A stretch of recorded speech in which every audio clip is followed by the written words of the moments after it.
눈물을 주의 병에 담으소서입니다. 시편 56편 8절입니다. 아마 설교 제목을 한번 들으면은 그죠? 이 설교 제목이 곧 성경 말씀인데 한번 들으면 아마 여러분이 다 기억할 수밖에 없습니다. 나의 눈물을 주의 병에 담으소서.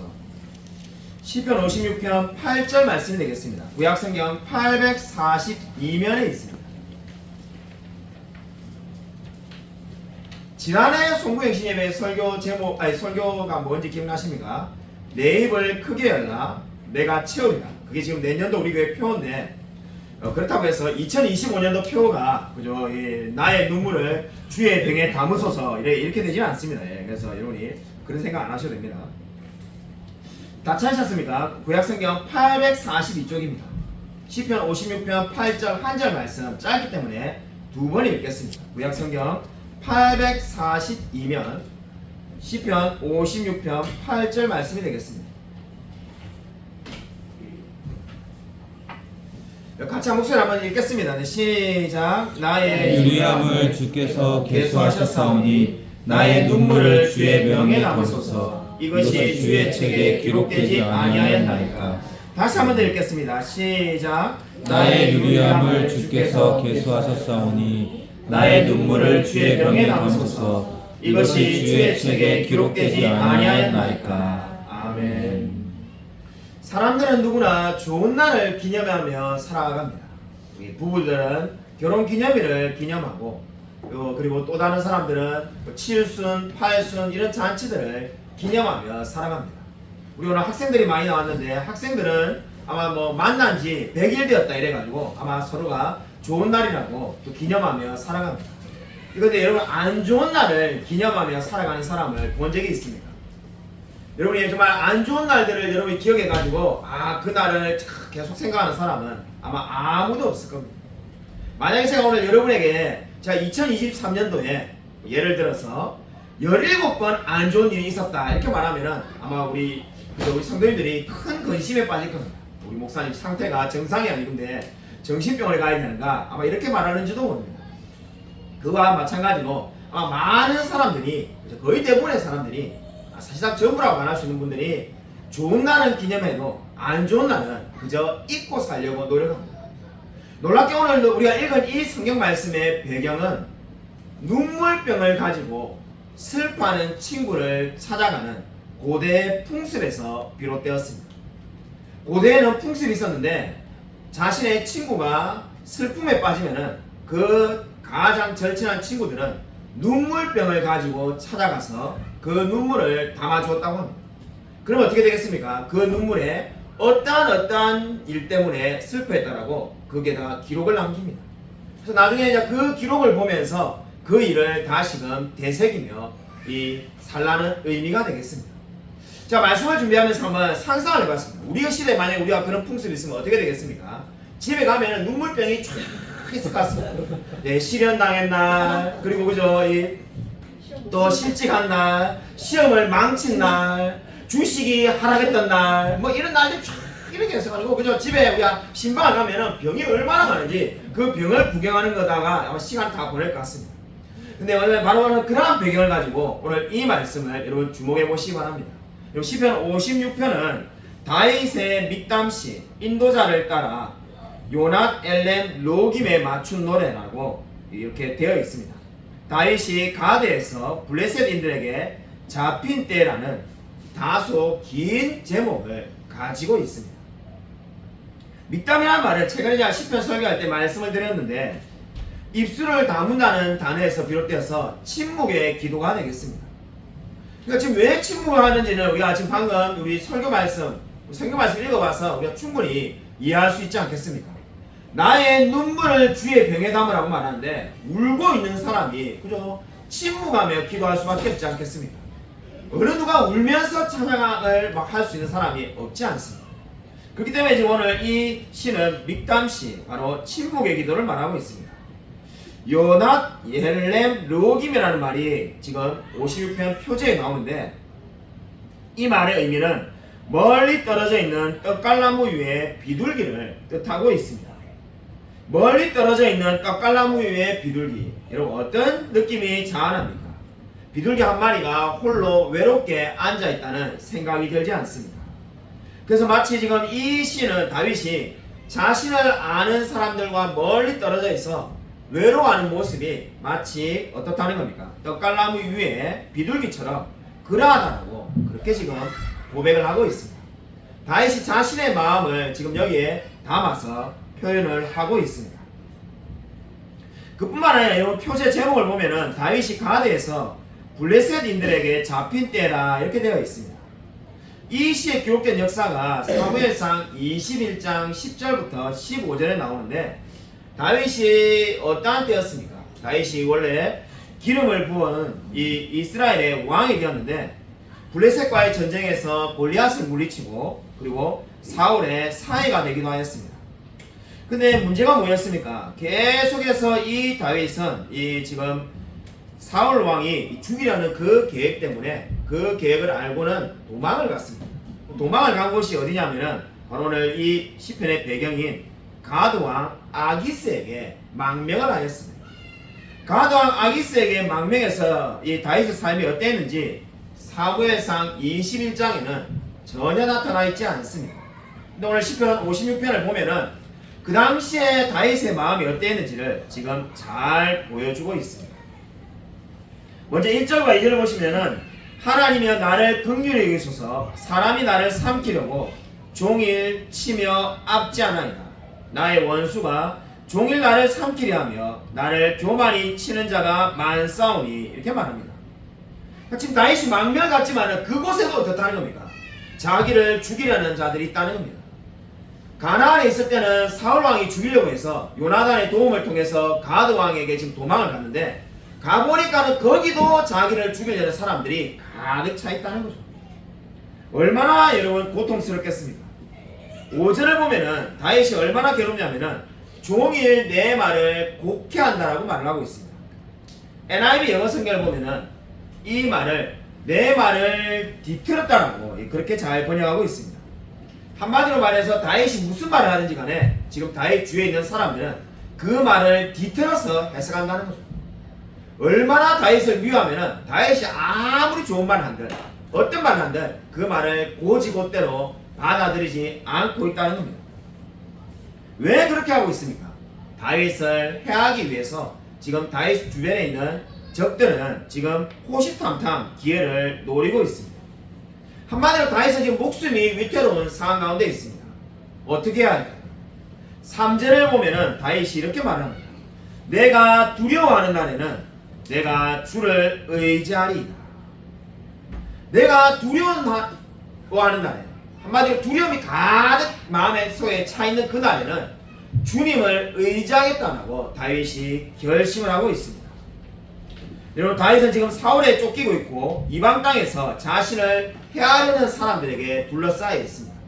근데 그렇게 두려움이 있지만 뭘 하겠다는 겁니까? 주님을 의지하겠다는 겁니다. 여러분 2023년도가 이제 불과 2시간밖에 남지 않았습니다. 여러분은 무엇 때문에 2023년도가 두려웠습니까? 만약에 나는 두려움이 하나도 없었다면 그분은 감사해야 될 뿐이죠. 여러분이 무엇이 여러분을 두렵게 하였습니까? 어떤 사람은 실직의 공포가, 또는 어떤 사람은 돈 때문에 여러 가지 많은 문제가 여러분의 마음 가운데 두려움으로 자리 잡았을 수도 있습니다. 여기 인도에 내려오는 전설 중에 이러한 이야기가 있습니다. 한 생쥐가 너무나 무서워가지고 어린 학생들이 많이 올 거라 생각해서 제가 이런 이야기를 준비했습니다. 한 생쥐가 너무나 두려워가지고 고양이가 두려워가지고 마수사를 찾아갔습니다. 자, 고양이가 너무나 이게 두려운데 이게 어쩌면 좋겠습니까? 이렇게 하니까는 마수사가 그럼 너가 고양이가 되면 되지 않느냐 해가지고 고양이로 바꿔줬다는 거예요. 고양이가 돼서 보니까는 이 생쥐, 원래 생쥐였던 이 고양이가 개가 두렵다는 거죠. 그래서 다시 또 마수사에게 찾아가가지고 개가 너무나 두렵습니다. 그러니까 마수사가 고민도 없이 그럼 너가 개가 되라 해가지고 개로 만들어졌습니다. 개가 돼서 보니까는 뭐가 두렵습니까? 사자가 두렵습니다. 사자가 너무나 두려워서 사자가 너무나 두렵다고 말하자 이 마수사가 그러면 너가 사자가 되면 되지 않느냐 해가지고 사자가 되었다고 합니다. 근데 사자가 되어서 이제 되어 보니까는 뭐가 또 두렵냐면은 사냥꾼이 두려워. 사냥꾼이 나를 이 덩치 큰 사자를 잡으면 어떨까 해가지고 두렵다. 그때 마술사가 이렇게 말했다고 합니다. 너는 여전히 두려움밖에 없기 때문에 차라리 그냥 덩치만 사자이지 마음이 생지밖에 안 되니까 차라리 생지로 돌아가려 해가지고 결국 생지로 돌아갔다는 겁니다. 이것이 인도에서 내려오는 전설의 이야기입니다. 이 이야기가 무엇을 보여줍니까? 그 두려움이, 생지의 두려움이 마음속에 있다는 거죠. 자기가 처음에는 이 고양이가 두렵다고 생각했지만은 본인이 고양이가 되어도 또는 개가 되고 사자가 되어도 심지어 덩치가 엄청나게 커지지만은 그 마음의 두려움이 여전히 존재한다는 것을 지금 이 이야기가 보여주고 있습니다. 그러면 저와 여러분이 2023년에 무슨 두려움이 있었든지 간에 우리가 생각할 때는 내가 돈이 없기 때문에 두렵다, 건강이 좋지 않아서 두렵다라고 우리가 쉽게 생각할 수가 있습니다. 그러나 그 두려움이 사실상 어디서부터 비롯되는 겁니까? 마음에서 비롯된다는 겁니다. 저와 여러분의 마음에서 이미 두려움이 자리 잡고 있으면은 아무리 돈이 많은들, 아무리 건강한들, 아무리 우리가 높은 위치에 올라간들 두려움은 끊임없이 찾아올 수밖에 없다는 겁니다. 여러분, 그렇기 때문에 정말 이 오늘 시편의 다윗이 말하는 것처럼 내가 두려운 날에는 어떻게 하라는 겁니까? 주를 의지하라고 말을 하고 있습니다. 여러분, 두려운 날에 주를 의지하라. 여러분, 그 말이 너무나 쉽지만은 아마 여러분이 너무나 두려울 때 아무 생각이 나지 않을 겁니다. 예수님이라면 어떻게 하셨을까라는 이 책이 있었습니다. 여러분, 그 책을 보면서 예수님을 따라서 우리가 삶을 살고자 했던 때가 있는데, 여러분 이 성경에 보면은 예수님이 어땠습니까? 세 가지 시험을 마태복음 4장에서 받았던 적이 있습니다. 우리가 예수님의 시험을 보면 쉽게 이렇게 오해할 수 있습니다. 예수님이니까, 하나님이니까, 그 당연히 시험 이기지 않겠습니까? 목사님, 우리는 연약하니까 시험을 못 이기지만 예수님은 당연히 이기겠지요. 이렇게 우리가 그냥 쉽게 말하고 넘어가는 경향이 있습니다. 근데 저와 여러분이 여기서 꼭 기억해야 될 중요한 진리가 있는데, 예수님이 성육신에서 하나님이 사람이 되었다는 것은 저와 여러분과 같은 똑같은 몸을 가지고 똑같은 상태가 되었다는 겁니다. 그렇기 때문에 예수님이 받으셨던 세 가지 시험은 저와 여러분이 올해 2023년에 겪었던 시험과 아무런 차이가 없습니다. 예수님의 시험 가운데 사탄이 어떻게 유혹했습니까? 성전에서 꼭대기에서 뛰어내리라고 말을 했습니다. 그럼 왜 사탄이 성전 꼭대기에서 뛰어내리라는 겁니까? 목사님, 이 높은 데 있으면은 옥상에서 아파트 5층에서도 뛰어내리면 용기가 없는데 무섭잖아요. 그러한 것을 이야기하는 게 아닙니다. 성전 꼭대기에서 뛰어내리라는 것을 우리 보면은 영어 성경에서 잘 표현되어 있는데, 한마디로 어떻게 말하고 있습니까? 내 능력으로 뛰어내리라, 이렇게 분명하게 말하고 있습니다. 영어 성경은 선명하게 그렇게 말하고 있습니다. 그러니까 지금 성전 꼭대기에서 뛰어내리라는 것은 뭘 말하는 겁니까? 내 능력으로 한번 거기서 뛰어내리라는 겁니다. 그런데 이 예수님께서 자신을 시험하지 말라고 사탄아 물러가라고 말하였죠. 지금 이 예수님의 말씀 시험을 보면은 지금 우리가 지금 다윗과 말씀을 비교해 보면은 저와 여러분에게 놓여 있는 시험이 어떤 의미인지를 알 수가 있습니다. 예수님에게 사탄이 계속 넘기려고 했던 것이 뭡니까? 유혹을 가지려고 했던 것은 내 능력으로 이 모든 시험을 이겨봐라는 겁니다. 예수님이 거절하신 거죠. 바로 지금 다윗도 어떻게 하고 있습니까? 두려움이 들 때 자기가 마음을 독하게 먹어가지고 이를 악물고 내가 이겨내겠다, 지금 이렇게 말하고 있지 않습니다. 다윗은 주님을 의지함으로 이 모든 것을 이겨내겠다라고 다짐하고 있습니다. 여러분, 저와 여러분도 마찬가지입니다. 여러분, 2023년에 우리가 후회되는 것들이 있고 아마 아쉬운 게 있을 겁니다. 내가 2024년에는 이를 악물고 내가 무슨 일인지 해내겠다, 여러분 그러한 결단을 해라는 것이 아닙니다. 나의 능력으로 이제 더 이상 살지 않고 주님의 은혜로 살아야 되겠다라고 여러분 다짐하시기 바랍니다. 여러분, 바로 지금 다윗이 그렇게 지금 고백을 하고 있습니다. 여러분, 저와 여러분에게 필요한 것이 무엇입니까? 바로 주님을 의지할 때 저와 여러분이 너무나 하나님을 의지할 때에만이 강할 수 있다는 것을 믿으시기 바랍니다. 여러분, 6절을 보면은 그들이 내 생명을 엿보았던 것 같이 또 모여 숨어 내 발자취를 지켜보나이다, 이렇게 말을 하고 있습니다. 여러분, 이러한 상황을 다윗은 어떻게 극복하고 이겼을까요? 그것은 바로 기도였다라고 오늘 우리가 읽었던 8절 말씀이 말을 하고 있습니다. 드디어 우리가 읽은 8절 말씀에 도달하는데, 나의 유리함을 주께서 계수하였사오니 나의 눈물을 주의 병에 담으소서. 이것이 주의 책에 기록되지 아니하였나이까 이렇게 말씀하고 있습니다. 다윗은 지금 이 8절이 하나님께 드리는 기도가 되겠습니다. 여기서 유리함이라는 단어를 주목해 보시기 바랍니다. 유리함이란 말은 멀리 떨어져 있다는 뜻을 받고 있습니다. 한마디로 다윗이 사울을 피하여 블레셋의 망명에 있는 상황을 잘 표현해 주고 있습니다. 나의 눈물을 주의 병에 담으소서. 제가 서두에서 말씀을 드린 것처럼 고대 이스라엘에는 눈물병이 있었습니다. 눈물병이라고 하니까는 우리가 유리병을 생각이 쉬운데 그 우리 뭐 주스를 담는 유리병이 아니라 고대 이 지금 눈물병이라는 것은 가죽으로 만든 겁니다. 그 가죽으로 가져가서 그 사람의 눈물을 담는 겁니다. 그렇게 슬픔의 눈물을 담아 놓았는데 그것은 바로 가정에 재난이 생겼거나 마음이 상하였을 때 눈물을 보관해 두었다고 합니다. 이스라엘뿐만 아니라 고대 로마에서도 이 눈물을 담아뒀다는 기록이 있다고 합니다. 저와 여러분이 잘 아는 영화 코바디스가 여러분이 아마 기억을 해보시기 바랍니다. 아마 다들 보셨을 건데 코바디스라는 영화를 보면은 이 네로의 총애를 받던 페트로니우스가 죽었다는 소식을 네로가 듣습니다. 그때 네로가 듣자마자 뭐라고 말합니까? 눈물을 담아두는 병을 가지고 오래가지고 그 눈물을 담아둡니다. 그게 바로 뭡니까? 내가 너무나 총애하는 신하 페트로니우스가 죽었으니까 이 슬픔을 절대로 잊지 않기 위해서 눈물병에 담아두는 장면이 나옵니다. 아마 여러분 영화 보시면서 유심히 안 보시나 모르는데 이제 만약에 다시 보면은 바로 그 장면이 뭘 의미하는 겁니까? 오늘 바로 시편 56편 8절의 배경이 되겠습니다. 물론 영화를 보면은 그 당시에 이 네로는 페트로니우스가 자기를 험담하고 욕했다는 것을 몰라가지고 눈물을 담아두었는데 이제 알고 보면 자기를 미워했다는 걸 아니까 눈물을 담아둘 필요가 없는 거죠. 어쨌든 했든 간에 페트로니우스가 죽었다는 것을 알자 네로가 눈물을 담아두었습니다. 그것이 바로 무엇을 의미하는 겁니까? 바로 슬픔을 꼭 기억하겠다는 겁니다. 여러분 이 슬픔을 기억하겠다는 것이 무엇입니까? 정말 그 나의 모든 슬픔을 정말 주님께서 계수해달라고 오늘 성경이 말하지 않습니다. 나의 모든 이 눈물을 주의 책에 기록되지 않았나라고 말을 하고 있습니다. 한마디로 하나님께서 나의 모든 슬픔과 나의 마음을 알아달라고 지금 다윗은 기도하고 있습니다. 그리고 이 세상이 말하는 방법과 얼마나 다른지 한번 생각해 보십시오. 세상은 우리가 슬픈 일을 겪으면 어떻게 충고해 줍니까? 슬픔을 당했으니까 너는 어디 멀리 떠나서 여행을 해라. 빨리 잊어버려야 되지 않겠느냐. 네가 슬프면은 그냥 그걸 빨리 잊어버려야 돼. 그죠? 우리가 이렇게 보통 이야기합니다. 생각도 하지 마. 근데 오히려 지금 성경이 어떻게 말합니까? 그 눈물을 담아두라는 겁니다. 하나님이 기억하시고 어떻게 하시겠다는 겁니까? 그 눈물을 닦아주시고 슬픔을 기쁨이 되게 하시며 우리의 모든 아픔을 하나님께서 기억하신다고 말씀하고 있습니다.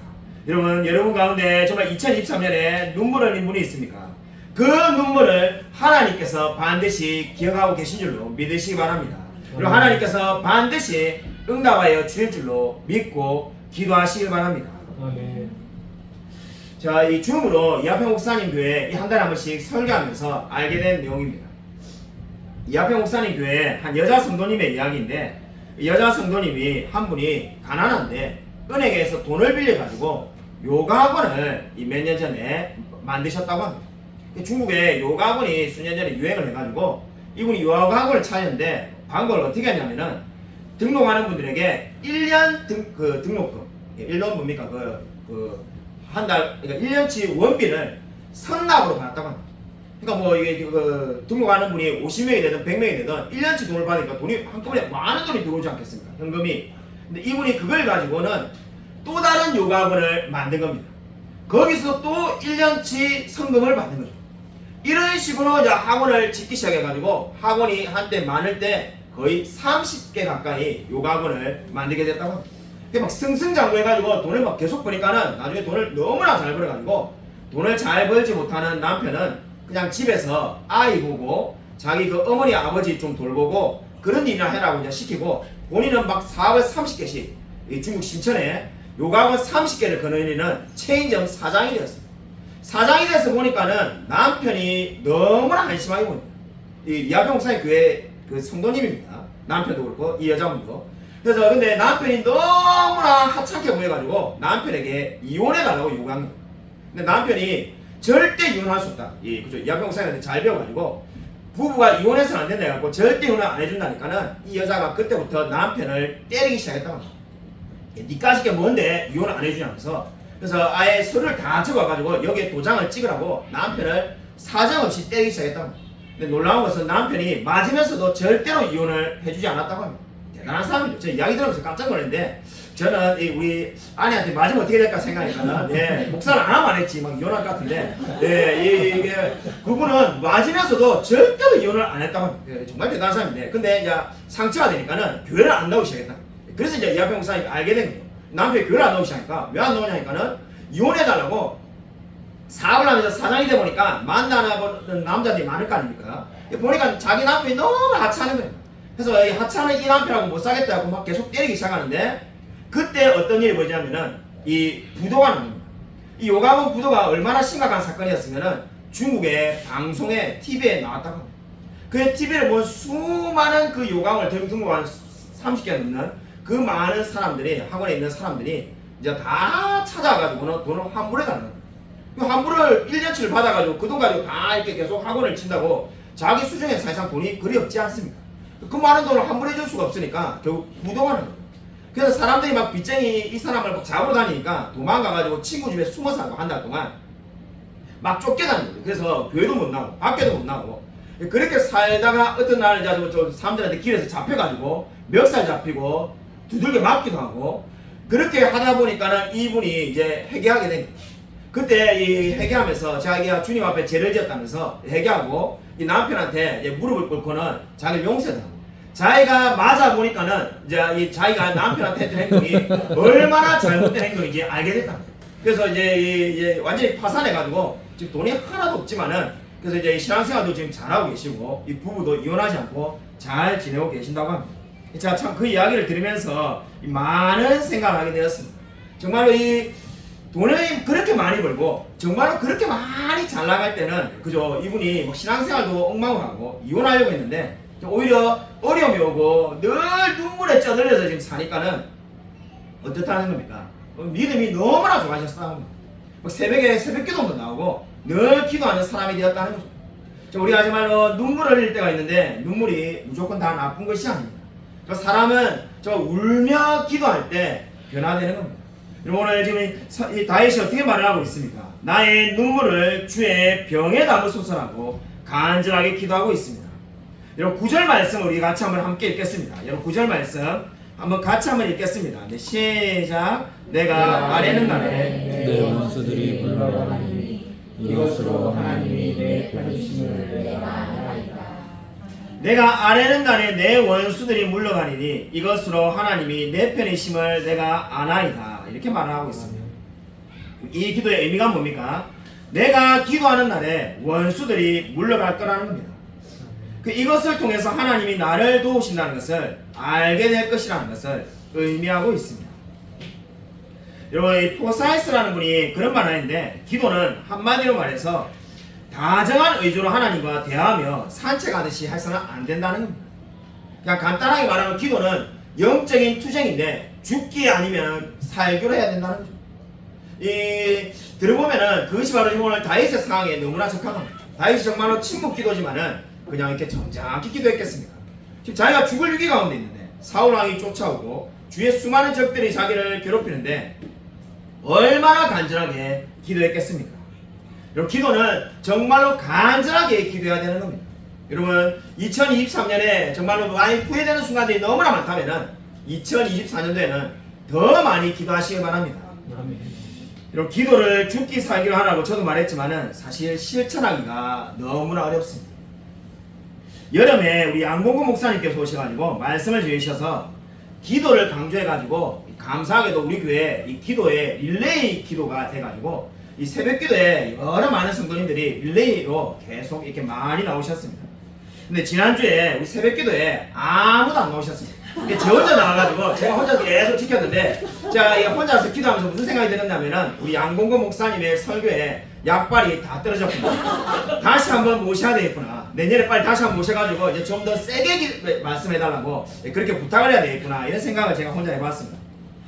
그런데 자, 이 몇 달 전에 이 여러분들이 이게 릴레이로 새벽기도를 너무 잘 나오실 때 이 뭐 자기 담당자만 나오는 게 아니라 뭐 어떤 날은 정말로 금요기대보다 더 많은 분들이 여기 앉아 있을 때도 있었습니다. 그래서 제가 뭐 감동을 받았는데 그렇게 막 우리 성도님들이 정말 매일마다 한 번도 빠지지 않고 막 나오기 시작할 때 그러고 있는 가운데 어느 날 우리 이제 그 당시에 제가 이제 우리 아내랑 이 차를 타고 이렇게 새벽에 이렇게 같이 나왔는데 갑자기 새벽에 일어나니까는 제 아내가 몸이 안 좋다면서 안 나가겠다.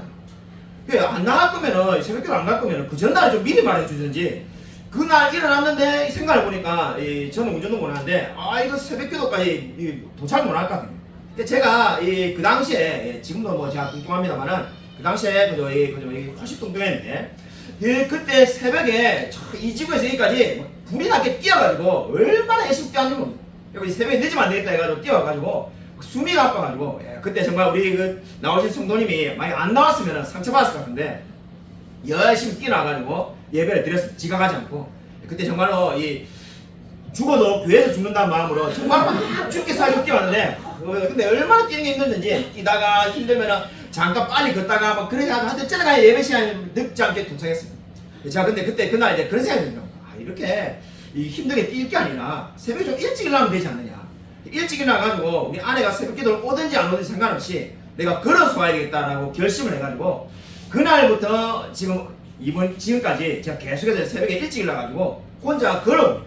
새벽에 걸어오니까는 처음에는 좀 힘들었는데 나중에 되니까는 이제 습관이 되니까 아무렇지도 않아요. 새벽에 걸으니까는 이 세 가지나 좋은 점이 생겼는데 첫 번째 새벽에 걸으니까는 그죠 이게 살이 빠지고 이 두 번째로 이 새벽에 막 걸으니까는 몸도 건강해지고 세 번째로 이 새벽에 걸어서 오니까 여유로우니까는 이 교회 와가지고도 그죠 아무 문제가 없고 기도도 많이 해서 좋고 다 좋더라고요. 그래서 이게 일석삼조구나 이래가지고 요즘에 늘 새벽마다 일찍 일어나가지고 4시면 일어나가지고 일찍 걸어옵니다. 그래서 참으로 그래서 제가 말씀을 준비하면서 그런 생각을 해봤는데 정말 기도를 투쟁이라 생각하고 정말 영적 투쟁이라 생각하고 간절하게 기도해야 되겠다는 생각을 다시금 해보게 됩니다.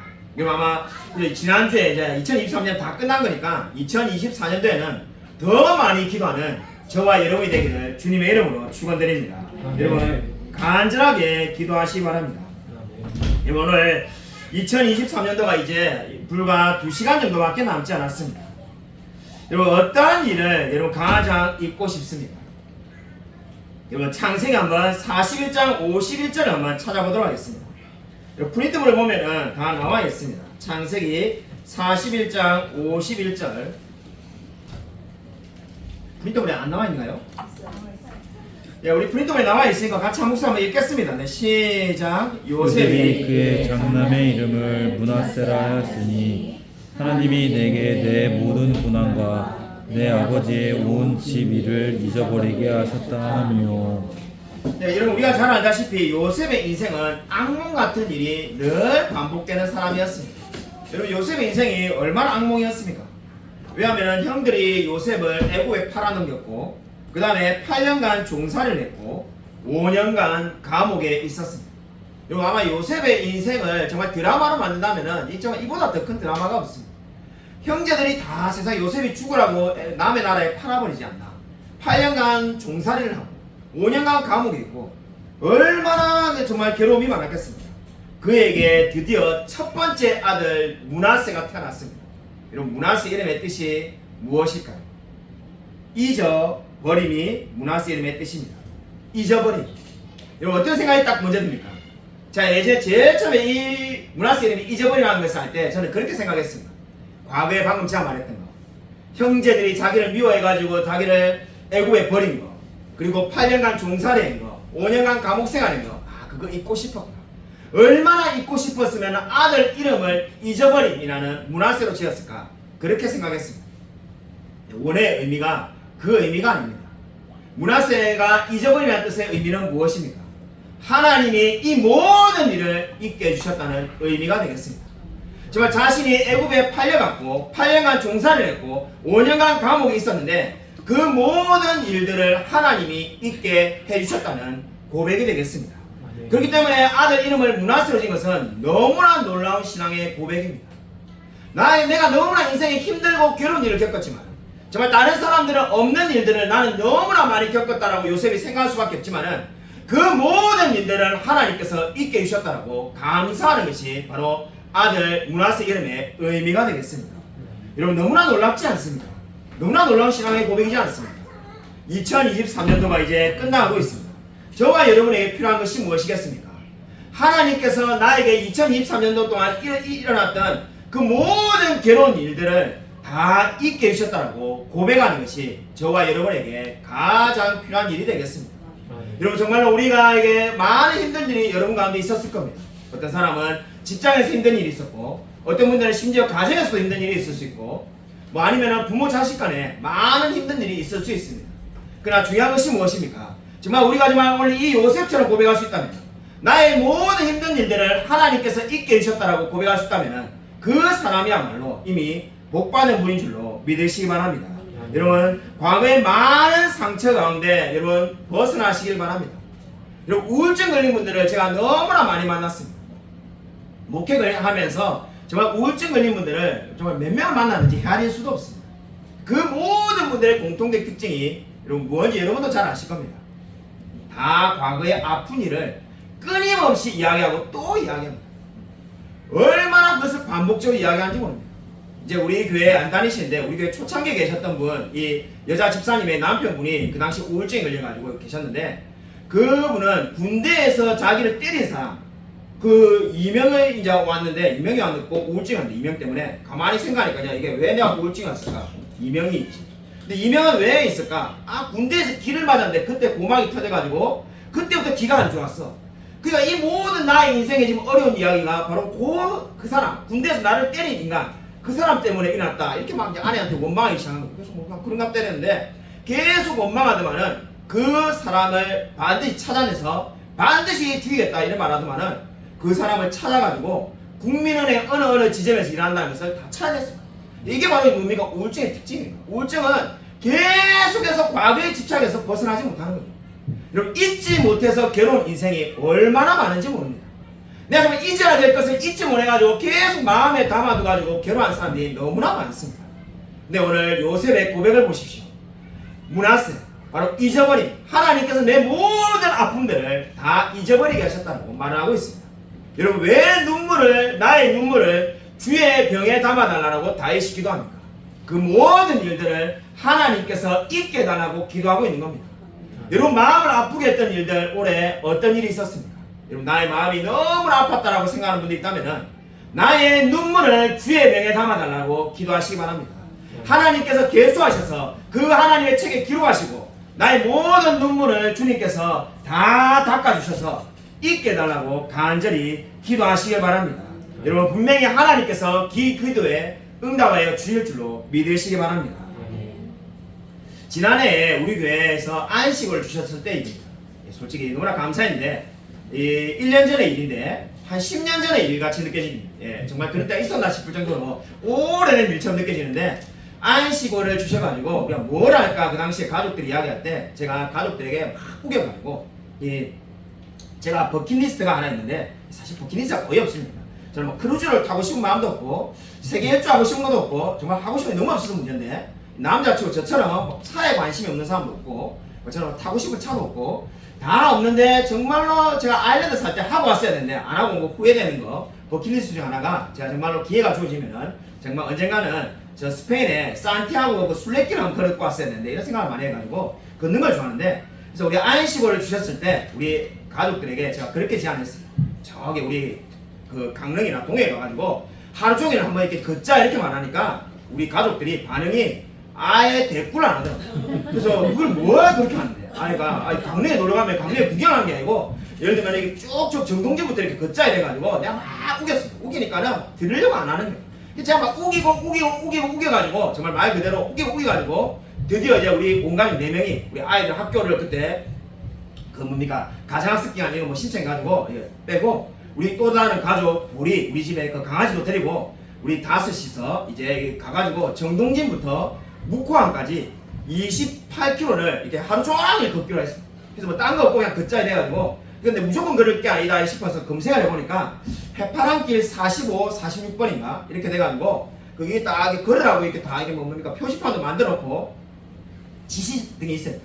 근데 저는 그때 갈 때는 그냥 그걸 잘 몰라가지고 그냥 너무 구체적으로 안 봤기 때문에 그냥 바닷가를 따라서 이렇게 편안하게 걷는 줄 알았더만은 그 해파랑길이란 게 산도 하나 건너고 바다도 걷고 막 이렇게 막 다양하게 해가지고 이렇게 쭉 정동진부터 북한까지 걷는 거죠.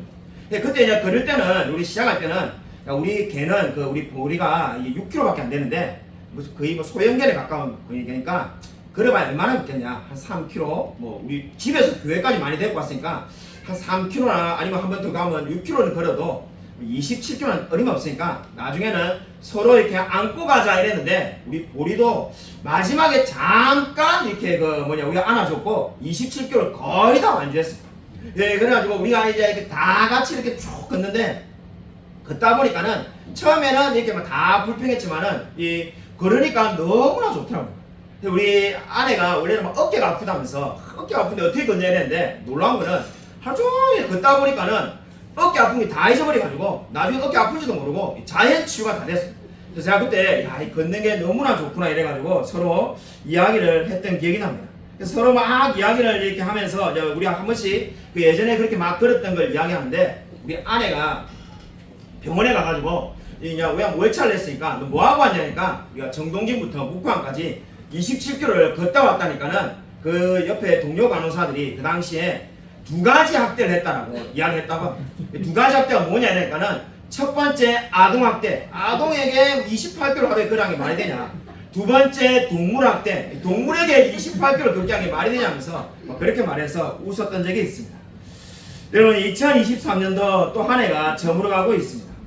상투적인 말이지만은 불과 며칠 전에 2022년도 송구영신 예배를 드린 것 같습니다. 제가 2022년도 송구영신 예배 때 그 당시에 처음으로 예배를 드렸던 우리 박천홍 성육사님이 이렇게 같이 예배 드렸던 모습이 지금도 되게 생생한데 그냥 1년이 뭘 했는지 금방 지나가고 말았습니다. 언젠가 얼마 전에 우리 교회 성도님 중에 한 분이 그런 말 한 적이 있습니다. 올해가 2023년이네요. 이렇게 말해가지고 제가 마음이 참 짠했던 적이 있습니다. 올해가 2023년도네요. 그러니까 2023년도라는 것 자체가 너무나 놀랍다는 거죠. 벌써 세월이 저도 벌써 거의 50년이 지났습니다. 정말 세월이 너무나 빨리 지나간다는 말을 다시금 실감하게 됩니다. 여러분 한 해가 지나가고 또 새로운 한 해가 오고 있습니다. 분명하게 제가 여러분에게 말할 수 있는 것이 있습니다. 자, 여러분의 악담을 하는 것이 아니라 자, 확실하게 말할 수 있는 것은 여러분 올해 여러분이 울었는데 내년에는 절대로 안 울 일은 없습니다. 내년에도 또 울 일이 생깁니다. 내후년에도 울 일이 생깁니다. 그 누구도 울지 않고 인생을 살아갈 수 있는 사람은 아무도 없습니다. 정말 자녀 문제든 돈 문제든 직장 문제든 어떤 문제든지 간에 결국 우리가 또 눈물을 흘리게 될 겁니다. 근데 여러분 저와 여러분에게 어떠한 소망과 정말 어떠한 확신을 오늘 말씀이 주고 있습니까? 하나님께서 그 모든 눈물을 기억하시고 저와 여러분에게 그 모든 눈물 때문에 일어난 일들을 반드시 잊게 해주실 거라고 약속하고 있습니다. 여러분 저와 여러분이 분명히 또 울게 되겠지만은 하나님께서 저와 여러분을 위로해 주실 것을 믿고 늘 감사하며 살아가는 저와 우리 모든 성도님이 되시기를 주님의 이름으로 간절히 축원드립니다. 하나님 아버지 감사를 드립니다. 정말 오늘 이 말씀처럼 정말 나의 눈물을 주의 병에 담아 주시어서 정말 우리 2023년에 우리가 얼마나 많이 울었는지 모릅니다. 정말 우리의 자녀를 위해서, 가정을 위해서, 그리고 정말 나의 건강을 위해서, 그리고 우리 교회 성도님들의 평안을 위해서 우리가 늘 울었습니다. 하나님 정말 우리의 눈물이 헛되지 않게 해주시고 정말 우리가 우는 그 모든 아픔들을 정말 주님께서 잊을 수 있도록 하나님 위로하여 주셔서 우리 성도님들의 마음 한 사람 한 사람을 하나님께서 위로하여 주셔서 우리가 정말 주님이 아니고서는 살아갈 수 없는 존재임을 다시금 깨닫게 되어지기를 소원합니다. 하나님 이제 새해가 다가오고 있습니다. 정말 이 새해에도 어떠한 어려움과 고난과 역경이 있든지 간에 우리가 정말 나의 능력으로 사는 것이 아니라 하나님의 은혜로 날마다 기뻐하며 감사하며 찬양하며 살아갈 수 있도록 하나님 역사하여 주셔서 주께서 우리의 삶 가운데 매 순간순간마다 동행하여 주여 좀 있사오며 살아계신 예수 그리스도 이름으로 간절히 기도드립니다. 아멘. 이제는 주 예수 그리스도의 은혜와 하나님의 사랑과 성령의 교통하심이 나의 눈물을 주의 병에 담으소서라는 이 다윗의 기도대로 우리도 늘 눈물을 흘릴 때마다 주님께 기도함으로써 정말 다시금 회복되어지며 위로받고 이 세상을 담대히 살아가고자 다짐하는 이 자리에 있는 모든 성도들과 동영상을 예배드리는 모든 성도들 머리 위에 지금부터 영원 동안 함께 있을지어다. 아멘.